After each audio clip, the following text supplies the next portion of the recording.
देखो क्या है सेवंथ प्रॉपर्टी में कि यदि सारणी की किसी पंक्ति के सभी अवयव दो या दो से अधिक पदों के योग के रूप में हों, तब उस सारणी को उसी क्रम की दो या अधिक सारणिकों के योग के रूप में व्यक्त किया जा सकता है। If every element, each element of a row are expressed as the sum of two or more terms, then the determinant can be expressed as the sum of two or more determinants of the same order। क्या है कोई एक पंक्ति को या एक स्तंभ को लेके बात होगी कि उसके सभी अवयव या तो दो दो अवयवों के रूप में, तीन तीन के रूप में, योग के रूप में हो, जितने भी होंगे। जैसे मान लीजिए दो दो अवयवों के योग के रूप में है तो वो सारणिक जो है दो सारणिकों के योग के रूप में टूट जाएगा, और वो जो उस पंक्ति में जो अवयव हैं दो दो, उनमें से एक एक अवयव एक सारणिक में रह जाएगा, एक एक अवयव दूसरे सारणिक में चला जाएगा। बाकी की जो पंक्तियां या स्तंभ है वो एज इट इज रहेंगे। मीन्स सिर्फ एक पंक्ति या एक स्तंभ के आधार पर वो दो जगह हो जाएगा, दो के योग के रूप में आ जाएगा, एक ही पंक्ति या एक स्तंभ के। एग्जाम्पल लेकर के बात करते हैं। देखो सपोज ऐसा है, मान लीजिए मैं यहाँ पे लिखूँ कि A1 प्लस A2 और यहाँ लिखूँ B1 प्लस B2 और यहाँ लिख देता हूँ CD। ये डिटर्मिनेंट है। अब मैं इसकी वैल्यू निकालूँ, मतलब ये इस तरह से हो सकता है, इसको मैं ऐसे लिख सकता हूँ कि A1 C B1 D और plus A2 C B2 D। ये है एक्चुअली फंडा। मीन्स इसकी जो फर्स्ट रो थी उसमें A1 plus A2 B1 plus B2 इस टाइप से दो दो एलिमेंट थे, तो इस रो को तो एज इट रखा CD को, इसमें से एक एक एलिमेंट तो एक उसमें डिटर्मिनेंट ले लिया और दूसरा एलिमेंट दूसरे डिटर्मिनेंट में चला गया, ऐसे ये हो जाएगा।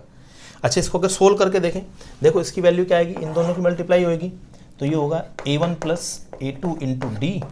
और माइनस फिर इन दोनों की मल्टीप्लाई, सो B1 plus B2 into C, ये वैल्यू आएगी एक्चुअली। अच्छा यहाँ से अगर वैल्यू देखें, देखो इस वाले की वैल्यू आएगी A1D और minus B1C, A1D minus B1C, ये तो इसकी वैल्यू हो गई, प्लस इसकी वैल्यू होगी A2D और माइनस B2C। ठीक है,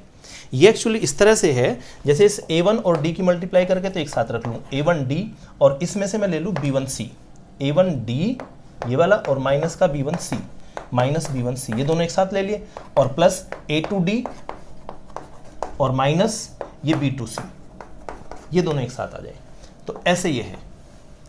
तो क्या है फंडा कि अगर एक रो या एक कॉलम के एलिमेंट दो दो के योग के रूप में है तो उसको दो समान क्रम के क्रम उतना ही है। देखो इसका 2/2 था, यहाँ भी 2/2 के दो डिटर्मिनेंट बन गए, तो इनके योग के रूप में इनको लिख दिया। मैं और ले लूँ, चलिए 3/3 का कोई ले लेते हैं सारणिक, उसमें बात करते हैं। मान लीजिए मैं यहाँ पे लिखता हूँ कि A B C X Y Z L plus P M plus Q N plus R, ऐसे मैंने एक डिटर्मिनेंट ले लिया। ठीक है, तो होगा क्या एक्चुअली, ये इक्वल टू हो जाएगा, देखो ये दो कॉलम, तो इसका जो थर्ड कॉलम है दो दो के योग के रूप में है, तो इसको कैसे बनाएंगे, ये दो कॉलम तो एज इट इज रहेंगे, A B C, ये जो कहते हो X Y Z भी एज इट इज, और उसके बाद इसमें से LMN को ले लिया, एक डिटर्मिनेंट बन गया, प्लस फिर दूसरे वाले में ये दोनों जो के तो रहेंगे ABC A B C और ये X Y Z ये एस्टिस रहेंगे, और उसके बाद जो थर्ड कॉलम है इसमें आ जाएगा P Q R, तो ऐसे ये दो के योग के रूप में होगा। अच्छे हो कैसे रहा है इसकी बात करते हैं। चलो देखो इस वाले में मैं क्या करूं, इसको मैं इस C3 के रेस्पेक्ट में ही इसको एक्सपेंड कर दूं, एक्सपेंडिंग अलोंग C3 के सापेक्ष प्रसार कर दें इसका, तो क्या होगा, ये एलिमेंट्स एस्टिस इनके वो लेंगे, कोफैक्टर्स लेंगे, उनकी मल्टीप्लाई करेंगे, तो जब ये L प्लस P लूँगा, L प्लस P प्लस का ही रहेगा, और इस L प्लस P के साथ में आएगा, इसी की रो कॉलम छोड़ देंगे तो BYCZ, फिर माइनस आएगा, प्लस माइनस प्लस होता है, तो माइनस का M प्लस Q, और इस M प्लस Q के साथ में इसके वाली रो और इस कॉलम को छोड़ देंगे तो AXCZ, और फिर प्लस का N प्लस R, ये वाला N प्लस R के साथ में आएगा, ये रो कॉलम छूटने के बाद में AXBY। चलिए क्या होगा, अब देखो मैं इनको सोल्व नहीं कर रहा हूँ, इनको मैं सोल्व नहीं करूंगा, मैं सिर्फ इतना सा काम करूंगा कि इनको दो दो टुकड़ों में लिख लूंगा, L की मल्टीप्लाई करके L B Y C Z plus का P के साथ भी एस इसको B Y C Z, फिर यहाँ पे माइनस M के साथ में A X C Z और माइनस का Q के साथ में A X C Z, ये हो गए। फिर ऐसे ही N प्लस R में प्लस का N के साथ में इसको S A X B Y और फिर प्लस का R के साथ में भी A X B Y, ये हो गए। अब देखो ये 6 हो गए टोटल, 1 2 3 4 5 6। इनमें से मुझे इस तरह से एडजस्ट करना है, ये L B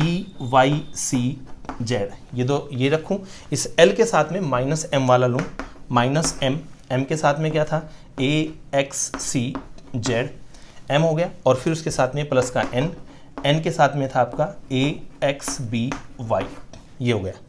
ये तीनों तो मैंने एक साथ ले लिए, ठीक है। उसके बाद ये बाकी जो तीनों बचे P Q R वाले, इन तीनों को एक साथ ले लूँगा। सो प्लस का P वाला उपसारणिक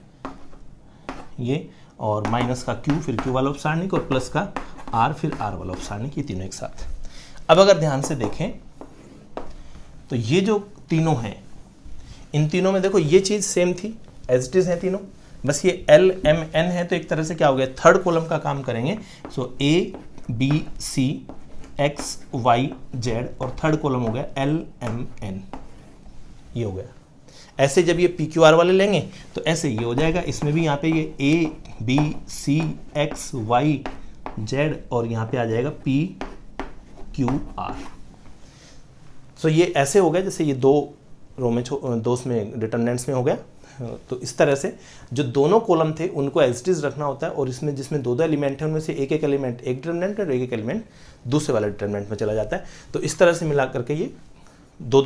थे, अगर मान लीजिए 3 होते तो सेम ऑर्डर के 3 डिटरमिनेंट में चला जाता, ठीक है। बहुत ज़्यादा इंपॉर्टेंट नहीं है लेकिन काम आती है। इसमें जितने मैंने प्रॉपर्टीज बताई, इसमें फोर्थ प्रॉपर्टी थर्ड प्रॉपर्टी ये जो है, एक स्टार्टिंग में जिसका एक रो 0 होगा वो वाले, एक सिक्स्थ में जिसमें 2 आइडेंटिकल होंगे ये वाले, ये ज़्यादा काम में आते हैं, लेकिन इसको भी याद रखना है, अच्छी प्रॉपर्टी है।